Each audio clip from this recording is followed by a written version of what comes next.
bio je zadnji dan našeg godišnjeg, kad je rekla: ti trebaš novo odijelo, ali već imam 2 odijela i sasvim su u redu. Ti mene zezaš, ta su odijela stara najmanje 15 godina. Ja mislim da si ti malo predugo bio sam. Imala je pravo, odijela su bila u redu, ali svatko bi primijetio da nisu iz ovog desetljeća.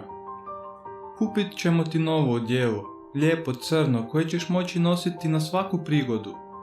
Ali odijela su skupa, zar ne bi bilo pametnije da te novce investiramo u našu novu kuću? Ne znam gdje ti živiš, ali odijela se danas mogu kupiti po dobrim cijenama.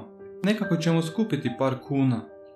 Dobro, možeš mi barem reći zašto odjednom želiš da imam novo odijelo?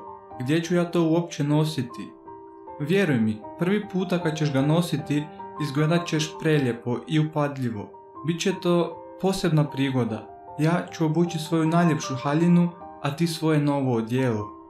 Prošla su 2 tjedna od našeg godišnjeg i bilo je vrijeme da odemo do dućana i kupimo to toliko željeno odijelo. Morao sam dati sve mjere i odlučiti svaki detalj koji bi bio poseban na odijelu.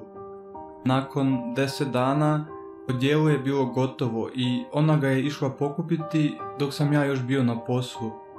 Odijelo je preživjelo sudar bez jedne ogrebotine.